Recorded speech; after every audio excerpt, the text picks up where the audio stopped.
जय हिंद दोस्तों, मेरा नाम सूरज मिश्रा है। आपका स्वागत है हमारे यूट्यूब चैनल पर। आज हमारे साथ अबीर जी आए हैं। जैसा कि आपको पता है कि हमारा एक पॉडकास्ट सीरीज स्टार्ट हुआ है। उसका एपिसोड 1 कल जावेद सिद्दीकी सर के साथ आ चुका है। आज हमारे एपिसोड 2 में हमारे प्रिय मित्र, हमारे सहपाठी अबीर जी आए हैं। तो अबीर जी, आपका स्वागत है हमारे यूट्यूब चैनल पर। आपको कैसा लग रहा है आके? जी सुमित जी, आपका बहुत बहुत आभार। जैसा कि आपने ये पॉडकास्ट सीरीज स्टार्ट की है एनालिसिस विद सुमित महाराज के साथ।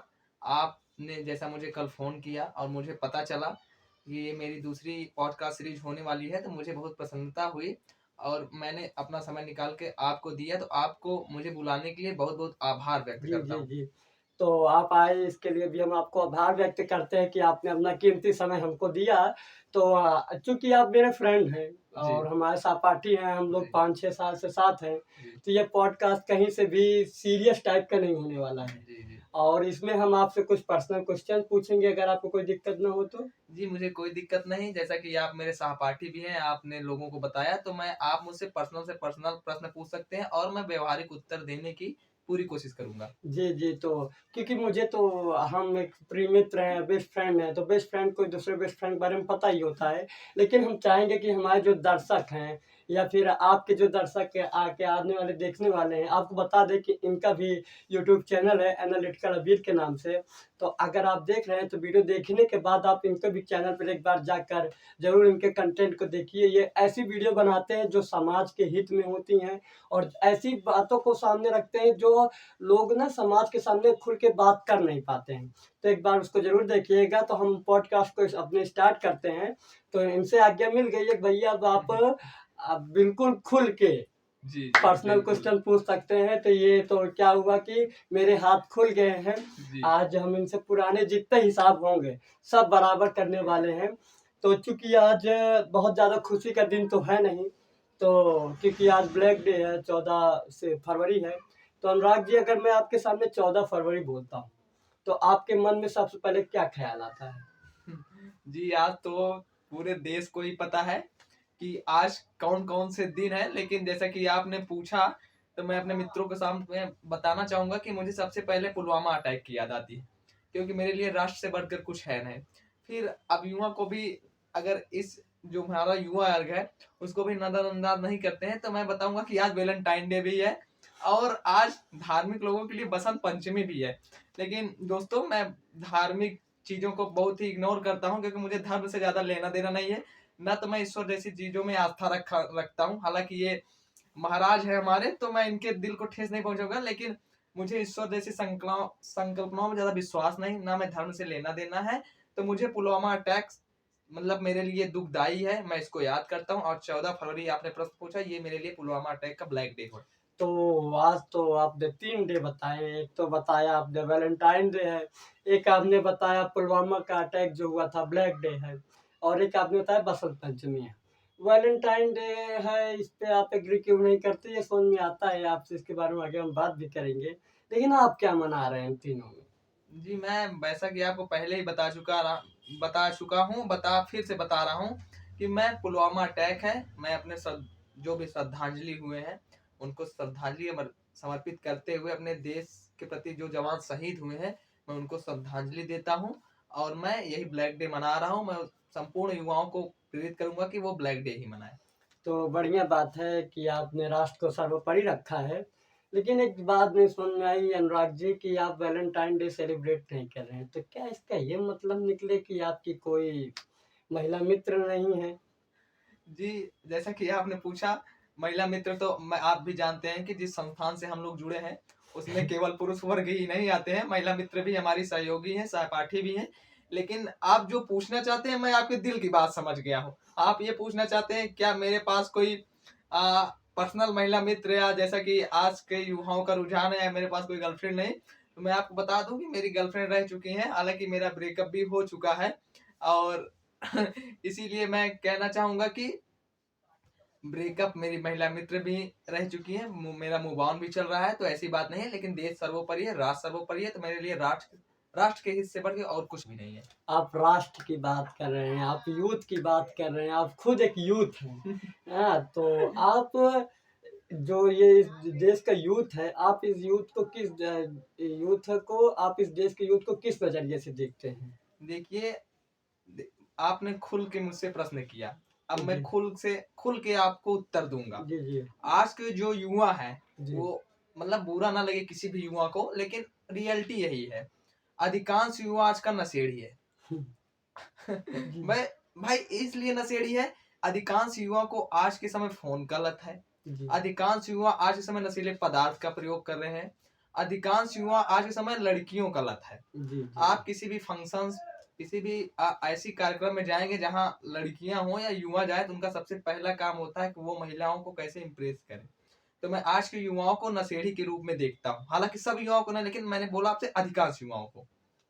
तो हमें क्या, हम तो सिंगल हैं, हम तो विद्या भारती के छात्र हैं, हम तो स्पीच देने भी जाते थे, तो हमारा पहला होता था कि ऐसा स्पीच देने से पहले शुरू होता था कि परम ब्रह्म होम प्राणों से प्रिय भारत माता, उसके बाद जी। ये सब करने के बाद मेरे प्रिय भैया और बहनों, हमें तो विद्या भारती में यही सिखाया गया है। आपने तो पुरानी यादें ताजा कर दी। तो हम लोग का तो एक साथ में, मतलब एक ही बार में जब पहली बार स्पीच दिए थे, तो एक साथ में प्रिय और भैया बहनों उसी में सब हो गया। तो खैर छोड़िए सब पुरानी बातें स्कूल लाइफ की। तो आप भी, आपने जैसा कि बताया कि आपका ब्रेकअप हुआ था और आपका भी मूव ऑन चल रहा है, तो आप इतना बड़ा-बड़ा जो फेंक रहे हैं, राष्ट्र सर्वोपरि है, ये है, ऐसा नहीं करना चाहिए, वैसा नहीं करना चाहिए। तो आप ये बताइए कि आप गिरे थे, हाँ, आप भी एक समय प्यार में गिरे थे, तो अभी इतना लंबा-लंबा क्यों फेंक रहे हैं? ये तो हो गया कि हाथी के दाँत खाने के कुछ और, दिखाने के कुछ और। यहाँ इतना लंबा-लंबा फेंक रहे हैं, अभी अपने मुँह से ही बोल रहे हैं कि हाँ, हमारा एक था ऐसा, अभी मूव ऑन चल देखिए, रहा है। आप, लगता है कि आप आज मुझे अंदर से टकटोर ही देंगे, तो मैं नहीं, बताना सच चाहूंगा। सामने आना चाहिए जी ना। बिल्कुल, मैं ला भी रहा हूँ सच सबके जी, जी, सामने। जी। तो देखिए, जैसा कि मैंने कहा भी कि मेरा पहले महिला मित्र के साथ प्रेम था, अब हालांकि ब्रेकअप हो चुका है, तो मैं इसलिए बता रहा हूँ कि धोखा कलयुग का प्रसाद है, बारी बारी सबको मिलेगा, लेकिन जो पा गए हैं उन्हें लेके आगे बढ़ना चाहिए, जो नहीं पाए हैं वो मुझसे सीखे और इस प्रसाद को ले भी ना, दूर रहे। दूर रहें। जी, तो इसीलिए मैं संदेश देना चाहता हूँ कि, मतलब आप जैसा कह रहे हैं फेक रहे हैं, तो इसीलिए मैं फेक के ही साथ संदेश देना चाहता हूँ कि ये सारी चीजें फेक है। आप इस प्रसाद को पा गए हैं तो आगे बढ़िए, नहीं पाए हो तो इसे ली ही, मतलब लेइए ही मत। एक विचारक ने कहा था कि आप खुद गलती करके सीखें, उससे अच्छा है कि दूसरे की गलती से सीखें। जी जी। अभी आप यही संदेश देना चाह रहे जी हैं? बिल्कुल। नहीं तो बहुत बढ़िया बात है, जो देख रहे हैं ऐसी गलतियों से दूर रहें। कुछ बेवकूफ़ होते हैं जो ऐसी गलतियाँ कर देते हैं और फिर लेकिन वो बेवकूफ़ होते भले हैं, लेकिन वो आप जो चीज़ सिखा देते हैं वो चीज़ आपको नहीं पता होता है। अब ये जो चीज़ें झेल लिए हैं, ये जो चीज़ें महसूस कर लिए हैं, क्या होता है, उसके बाद ये चीज़ें आपको नहीं होंगी। तो आप ऐसी गलतियाँ ना करें, ये संदेश देना चाह रहे हैं। जी हाँ। तो लेकिन मेरे मन में एक बड़ा एक दिलचस्प सवाल आ रहा है जी जी बिल्कुल। कि आपको धोखा मिला, तो मुझे ऐसा क्यों लग रहा है कि क्या आपको, मतलब ऐसा कभी फीलिंग नहीं आई मन में कि यार ठुकरा के मेरा प्यार मेरा इंतकाम देखेगी? आपको बता दूं कि ये मेरा, हम लोगों का ये जो वीडियो होने वाला है, ये अधिकांश युवाओं के पास ही जाने वाला है। बिल्कुल, मेरे ऑडियंस जो है ना वो लगभग 75% यूथ ही है। और जो हम लोगों की बात चल रही है वो युवा वर्ग के लिए ही चल रही है। जी। तो युवा, जैसे कि आपने पूछा, तो युवा वर्ग के पास गुस्सा भी सबसे ज्यादा होता है और मैं भी उसी युवाओं में एक हूँ। तो मुझे तो गुस्सा इतना आया कि मेरे घर के 1 महीने के सामान सारे इधर के उधर पड़े रहते थे, मतलब अधिकांश सामान टूटे पाए जाते थे। तो मतलब आप जो बता रहे हैं कि आपको गुस्सा नहीं आया, तो मुझे गुस्सा भी बहुत आया, और मैं उन लोगों को संदेश देना चाहता हूँ कि जिन्होंने मुझे थोड़ा भी तंग या हर्ट किया है, अगर समय आया तो 2 4 5 हजार वर्ष तक उनकी आत्मा धरती पे आने पे घबरा जाएगी। अरे बाप रे! बहुत ज़्यादा मन में ना इनके वो क्रोध भरा हुआ है। जी हाँ। जी, ज्वालामुखी फूट रहा है, लावा बाहर आ रहे हैं। जैसा आप तो समझे। ये लावा वगैरह ज्वालामुखी को सँभाल के भी मन में रखिए। तो एक ख़्याल और आता है इसी बात पे कि जब आपका ब्रेकअप हुआ था तो आपके मन में क्या आता है कि मुझे कबीर सिंह बनना है या सत्तू बनना है? देखिए, हम लोग आ, किसी ऐसे फैमिली से बिलोंग नहीं करते हैं कि दुबई के शेख हैं, बांध के रोल्स रॉयस से निकलेंगे तो हम कबीर सिंह बन जाएंगे तब भी हमारी फैमिली चलेगी। हुँ। और आज का युवा ये सब मूवी देख के कबीर सिंह बनने चला है, और कबीर सिंह बनने चला है, दाढ़ी रख लिया, बाल रख लिया, कर क्या रहा है, कर रहा है 2 ईंटें उतारा, 200 रुपए लेके आया, 3 दिन चला, 4 दिन में फिर खाना खत्म हो गया। लेकिन हम, जो हम लोगों को करना चाहिए वो सत्तू, और आपने सत्तू की बात की, मैं सत्तू के ऊपर का सोचता हूँ, वो तो रियल लाइफ है। आप रियल लाइफ में शायद आने वाले समय में आप मेरा उदाहरण दें ओह! व्यक्तियों को कि सत्तू के ऊपर की सोच अबीर जी की है। अरे बाप रे! चलिए, कम से कम सत्तू का रियल लाइफ है, उनके पास डायरेक्टर, एक्टर सब होते हैं, एडिटर होते हैं, प्रोड्यूसर होते हैं। हमारे यहाँ क्या है कि हमारे यूट्यूब चैनल में हम ही डायरेक्टर हैं, हम ही एडिटर हैं, हम ही प्रोड्यूसर हैं, हम ही सब कुछ हैं, हम ही राइटर भी हैं। जी तो खैर ठीक है, जो भी है, ज़ीरो से स्टार्ट हुआ है तो अर्श से फर्श तक पहुँचने का ये सफ़र शुरू हुआ है। कोई बात नहीं। आप हर व्यक्ति का एक आधारशिला होता है, उसी से वो उठता है। आप दुनिया में जितने भी कामयाब लोगों को देखेंगे हुआ तो वो पागल होंगे, और जिन्होंने भी स्टार्ट किया होगा उनका एक आधारशिला होगा। जी, एक ईंट जोड़ के महल बनता है, आपका भी एक ईंट जुड़ा है, आगे आने वाले समय में महल बनेगा। और आप जिस उपलब्धियों पर हैं अभी, आप में बहुत दूरदर्शिता दिखाई देती है, और आप आने वाले समय में बहुत कुछ ज्यादा कर जाएंगे इस देश के लिए, तो अपने लिए, अपने परिवार के लिए। आप राष्ट्र को इतना प्रमोट कर रहे हैं कि युवाओं के अंदर राष्ट्र के लिए एक मन में वो होना चाहिए, जज्बात होने जी चाहिए, जी। सम्मान होना चाहिए। तो आप राष्ट्र के लिए कोई शायरी नहीं बोलना चाहेंगे? एक शायरी बोलिए, आज आपके मुँह से शायरी कभी सुने जैसा नहीं कि हैं। आपने ऐसा कह ही दिया, तो मैं बहुत ज्यादा वैसी सारी नहीं सुनाऊंगा जो बहुत ज्यादा गुस्से या ऐसी चीज जो फेक दिखाई दे। तिरंगा हमारे सामने है, तो मैं कहना चाहता हूँ कि दुनिया में मिल जाएंगे आशिक कई, दुनिया में मिल जाएंगे आशिक कई, पर वतन से हंसी सनम नहीं होता। सोने में लिपट कर हीरो में सिपट कर मरते हैं कई, पर तिरंगे से हंसी कफन नहीं होता। वाह! क्या बात है, बहुत बढ़िया। आपने तो रोंगटे खड़े कर दिए। तिरंगा भी हमारे पीछे ही है, तो मतलब एक माहौल बन गया, मज़ा आ गया गुरु। जी बिल्कुल। तो हमारा पॉडकास्ट अब अंतिम चरण में है। हम इसको लंबा नहीं खींचेंगे क्योंकि समय का अभाव भी है, हमें कोचिंग के लिए भी प्रस्थान करना है। एक आखिरी प्रश्न है जी कि जो हमारा यूथ है, वो क्या कर रहा है कि वेस्टर्न कल्चर की ओर ज़्यादा झुक रहा है। ज़्यादातर यूथ, हम सबको नहीं बोलेंगे, लेकिन ज़्यादातर यूथ क्या है कि ना वो वे जो वैलेंटाइन डे, ये डे, वो डे दुनिया भर का मना रहा है, वो मतलब हमारे देश का तो कल्चर है नहीं, उसकी ओर ज़्यादा झुक रहा है as compare to Pulwama attack. जी। तो आप इसके बारे में कुछ युवाओं को संदेश देना चाहेंगे, और आप युवाओं को किस नज़रिए से पुलवामा अटैक को देखना चाहिए, इस पर थोड़ा प्रकाश डालिए? जी, आज के समय में जैसे कि मैंने आपसे आपके पहले ही या दूसरे ही प्रश्न में कहा कि आज का युवा नशेड़ी हो गया है। जब मैं सुबह उठा तो स्टेटस पर, मतलब सोशल मीडिया के जितने भी प्लेटफ़ॉर्म हैं, उसमें देश की लहर दौड़ रही है। लेकिन जो व्यावहारिक स्थिति हमारी है, रोड पे पड़े एक बच्चे को कोई ₹1 का भोजन करा नहीं सकता, ये स्थिति है हमारी। आप भी जाते-जाते हैं इसी रोड से, और वो तो बच्चे की बात हो गई। हर व्यक्ति आज अपने आप को केवल दिखाना चाहता है, निखारना चाहता है। लेकिन अंदर से जो हमारे देश की ज़रूरत है, उस चीज़ों को वो देखता नहीं, इग्नोर करता है। तो मैं आपको बता दूँ कि पुलवामा अटैक पे हर व्यक्ति को उन लोगों के बारे में सोचना चाहिए, क्योंकि कोई बंदा अपने देश के लिए शहीद हुआ है, तो वो अपने देश के लिए, देशवासियों के लिए, 140 करोड़ व्यक्तियों के लिए। तो आप अगर 1-2 व्यक्ति को भी इस पुलवामा अटैक पर उनकी मदद अपने अनुसार कर देते हैं, तो वो उनके लिए, शहीद हुए सैनिकों के लिए सबसे भावपूर्ण श्रद्धांजलि होगी। और मैं जवानों या अपने देश के युवाओं को फिर से कह रहा हूँ, आप अपने करियर को सेट कीजिए, आगे बढ़िए। ये सारी चीज़ें तो आती जाती रहती हैं, ये केवल काँटे हैं, जो आपको चुभेंगे, दर्द होंगे, फिर निकाल दिए जाएँगे। जी, बहुत बढ़िया, आपके विचार सुन के बहुत अच्छा लगा।